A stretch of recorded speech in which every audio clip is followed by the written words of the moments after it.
போய்விட்டால் அறுசுவை உணவு போய்விடும், தந்தை போய்விட்டால் கற்ற கல்வி போய்விடும், உடன் பிறந்தவர்கள் போய்விட்டால் தோல் வலிமை போய்விடும். நம்ம பேசிக்கிறோமோ இல்லையோ, பக்கத்து ஊர்ல எங்க அண்ணன் இருக்காரு, இந்த ஊர்ல என் தங்கச்சி இருக்கா அப்படின்ற அந்த எண்ணமே நம்மளை வாழ வைக்கும்.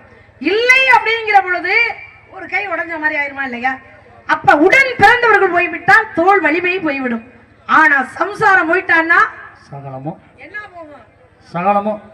சம்சாரம் போயிட்டா சந்தோஷம் சகலம் எல்லாமும் வேற எதுவுமே மிஞ்சாது.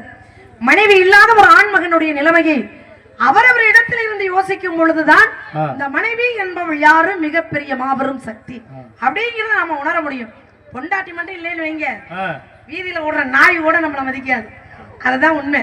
பொண்டாட்டி நல்லவளா இருந்தாலும் சரி கெட்டவளா இருந்தாலும் சரி மனைவி இருக்கணும், அதுதான் உண்மை. ஏன்னா நம்மளுக்கு நல்ல ரத்தம் இருக்கிற வரைக்கும் எதுவுமே தெரியாது, யாருமே தேவையில்லை அப்படின்னு தோணும்.